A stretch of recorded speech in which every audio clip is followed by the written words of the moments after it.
71वीं श्रव्य कणिका ऋग्वेदादि भाष्य भूमिका, लेखक महर्षि दयानंद जी सरस्वती। इस पर भूमिका भास्कर नाम से स्वामी विद्यानंद जी विस्तृत व्याख्या लिखते हैं। हम वेदोत्पत्ति विषय में आपको व्याख्यान सुना रहे हैं कि सृष्टि उत्पत्ति और वेदोत्पत्ति एक ही बात है, इस बात का व्याख्यान चल रहा था। इसी बात को स्वामी विद्यानंद जी का लेख आगे बढ़ा रहे हैं। रोज नामचे की भांति हम इसमें हर रोज एक दिन बढ़ाते चले आए हैं और घंटे, दिन, सप्ताह, मास, वर्षों के लेकर युगों, चतुर्युगों और मनवंतरों में काल की विभक्त कर हिसाब करते आए हैं। अतः युगों की गणना के द्वारा निर्धारित सृष्टि संवत ऐतिहासिक होने के कारण प्रामाणिक एवं सर्वथा विश्वसनीय है और मनुष्य की जन्मतिथि नियत करने का एकमात्र विश्वसनीय साधन है। हमें वैज्ञानिक उपकरणों तथा परीक्षणों द्वारा उसका निश्चय करने की आवश्यकता ही नहीं है। जिनकी जन्मपत्री या स्कूल का सर्टिफिकेट नहीं होता या जिनका नाम पता नगर पालिका के रिकॉर्ड यानी जन्म मृत्यु पत्रिका में पंजीकृत नहीं मिलता, उसी की आयु का निश्चय करने के लिए आयुर्वैज्ञानिक परीक्षण की आवश्यकता होती है। सत्यार्थ प्रकाश समोल्लास 8 में हम पढ़ते हैं, प्रश्न, जगत की उत्पत्ति में कितना समय व्यतीत हुआ? उत्तर दिया गया 1 अरब 96 करोड़ कई लाख और कई सहस्त्र वर्ष जगत की उत्पत्ति और वेदों का प्रकाश होने में हुए हैं। वहां वेदोत्पत्ति का प्रसंग न होने पर भी सृष्टि उत्पत्ति का वही काल निर्धारित किया गया है जो ऋग्वेदादि भाष्य भूमिका में वेदोत्पत्ति के प्रकरण में दिया है, और यह भी लिखा है कि इसका व्याख्यान मेरी बनाई हुई भूमिका में लिखा है, देख लीजिए। ऋग्वेदादि भाष्य भूमिका में प्रश्न वेदोत्पत्ति काल के विषय में था, परंतु उत्तर वेदोत्पत्ति तथा सृष्टि उत्पत्ति दोनों को लक्ष्य करके दिया गया। सत्यार्थ प्रकाश में प्रश्न सृष्टि उत्पत्ति को लक्ष्य करके पूछा गया, परंतु उत्तर में सृष्टि तथा वेद दोनों का काल बताया गया। इससे 3 बातें बिल्कुल स्पष्ट हैं। पहली, ऋषि दयानंद के मत में सृष्टि उत्पत्ति तथा वेदोत्पत्ति का एक ही काल है। दूसरा, सृष्टि उत्पत्ति से मानवोत्पत्ति अभिप्राय है। तीसरा, प्रत्येक अवस्था में ऋषि दयानंद को 1 अरब 96 करोड़ कई लाख और कई हजार वर्ष सृष्टि संवत के रूप में अभिमत है, परंतु भुक्त काल 1 अरब 96 करोड़ 8,52,976 और भोग्य काल 2 अरब 33 करोड़ 32,27,024 वर्ष मानकर दोनों का योग करने पर सृष्टि की पूर्ण आयु 4 अरब 29 करोड़ 40,80,000 वर्ष बनती है, जबकि एक कल्प या ब्रह्म दिन में 4 अरब 32 करोड़ वर्ष होते हैं। वस्तुतः सृष्टि उत्पत्ति का काल वह है जब सृष्टि रचना का क्रम पूरा हो जाता है। अमुक मकान कब बना, इस प्रश्न के उत्तर में उस दिन का निर्देश किया जाता है जिस दिन मकान बनकर तैयार होता है, उस दिन का नहीं जब वह बनना शुरू होता है। बनकर तैयार होने पर ही गृहस्वामी उसमें प्रवेश करता है। जिस प्रकार आत्मा का शरीर से वियुक्त होना मृत्यु है, उसी प्रकार शरीर से आत्मा का संयुक्त होना जन्म कहता है। ईश्वरीय व्यवस्था के अनुसार आत्मा योनि के द्वारा गर्भाशय में स्थित हो 10 माह तक वहां पूर्ण विकास पाने के बाद बाहर आता है, उसी को जन्म लेना कहते हैं। यद्यपि शरीर से आत्मा का संयोग 9-10 माह पूर्व हो चुका है, तथापि पूर्ण विकास को प्राप्त होकर बाहर आने को ही बालक का जन्म काल माना जाता है। मानव की आयु गर्भावस्था से नहीं, जन्मदिन से मानी जाती है। दिन का आरंभ सूर्योदय से माना जाता है। यद्यपि अर्धरात्रि से ही शनय शनय सूर्य का प्रकाश आरंभ हो जाता है और 1-1.5 घंटा पहले तो पर्याप्त प्रकाश हो जाता है, तथापि पूर्ण प्रकाश होने पर अर्थात सूर्य के उदय यानी दर्शन होने पर ही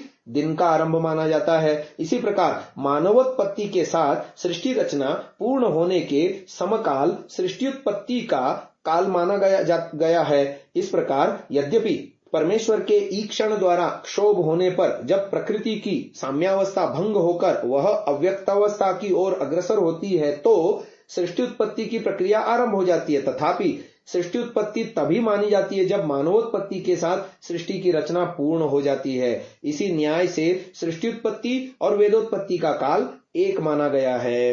परंतु जैसे कि पहले कहा गया, सृष्टि उत्पत्ति का काल 1 अरब 96 करोड़ आदि मानने पर सृष्टि की कुल आयु 4 अरब 29 करोड़ 40,80,000 वर्ष बनती है, जबकि इसका 4 अरब 32 करोड़ वर्ष का होना सर्वसम्मत है। इन दोनों संख्याओं में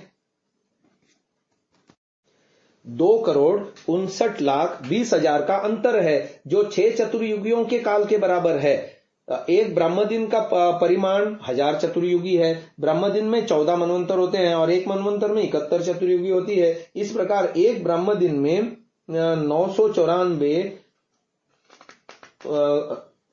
कोष्टक में 14 गुणित 71 बराबर 994 चतुर्युगी होती है। इस प्रकार भी 6 चतुर्युगियों का सामंजस्य अपेक्षित है। यहीं पर विद्वानों में मतभेद है।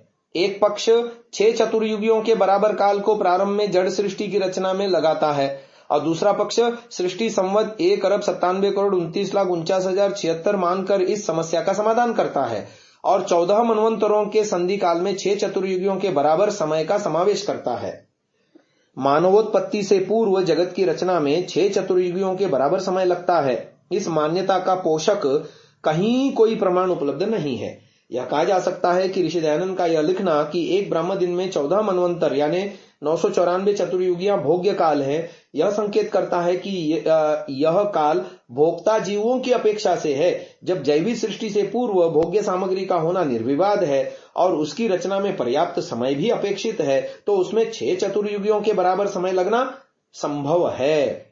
इस प्रकार यह मत अपेक्षित प्रमाण उपलब्ध न होने पर भी तर्क संगत कहा जा सकता है। 1,97 करोड़ कई लाख कई हजार सृष्टि संवत मानने वाले विद्वानों का मुख्य आधार सूर्य सिद्धांत है। वहां लिखा है, युगानाम सप्तति सैका मन्वन्तरमिहोच्यते कृताब्द संख्यया तस्यांते संधि प्रोक्तो जलप्लवः ससंधयस्ते मनवः कल्पे जेयाश्चतुर्दश कृत प्रमाण कल्पादौ संधि 15 स्मृतः कल्पादस्मात् च मनवः षड्व्यतीताः ससंधयः वैवस्वतस्य च मनोर्युगानां त्रिधनो गतः।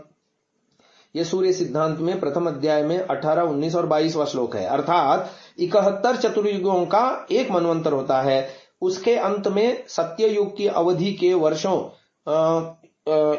17,28,000 के समान एक संधि काल होता है। इस प्रकार की 15 संधियों सहित 14 मनवंतर एक कल्प या सृष्टि में होते हैं।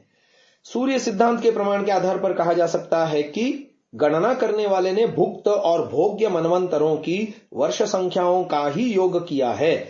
इस गणना में भुक्त काल में 7 तथा भोग्य काल में 8 संधियों का काल जोड़ना रह गया है। ऋषि दयानंद के मतानुसार ब्रह्म दिन में 1000 चतुर्युगी होते हैं। यह भी निर्विवाद है कि एक मनवंतर में 71 चतुर्युगी होते हैं। इस प्रकार 14 मनवंतर में 71 गुणा 14 कुल 994 चतुर्युग बनते हैं। यहाँ प्रत्यक्ष 6 चतुर्युगियों की न्यूनता है। ये 6 चतुर्युग परिमित काल सूर्य सिद्धांत आदि आर्ष ग्रंथों के अनुसार एक कल्प की 15 संधियां हैं। एक मनवंतर संधि का काल कृतयुग यानी 17,28,000 वर्ष के बराबर होता है।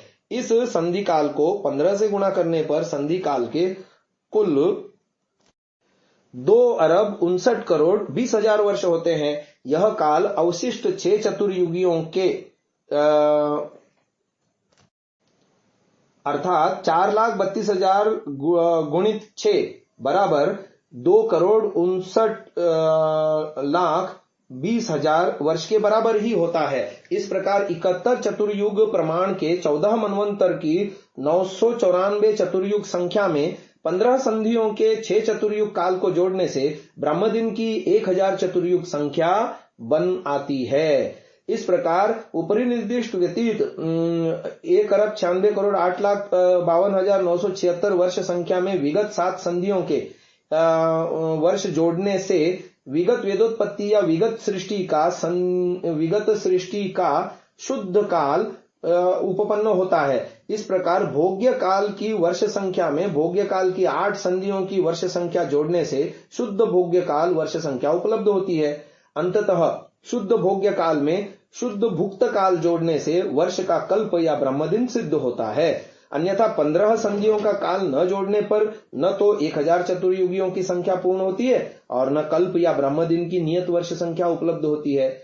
इस मत के विरोधियों का कहना है कि यह ठीक है कि ऋषि दयानंद ने सूर्य सिद्धांत की गिनती ज्योतिष के प्रमाणिक ग्रंथों में की है, परंतु वह वशिष्ठ मुनिकृत सूर्य सिद्धांत है। ज्योतिष्यम वशिष्ठाद्युक्तम जो अब उपलब्ध नहीं है। संधि काल को मानकर सृष्टि की आयु निकालने की बात मयासुर रचित सूर्य सिद्धांत में लिखी है, इसलिए वह मान्य नहीं है।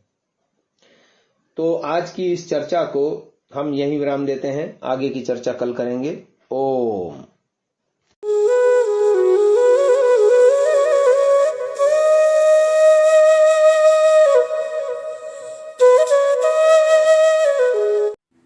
डाउनलोड सांसा ऐप, आरवीरदल ऐप, विजिट sansa.org, rvirdal.in।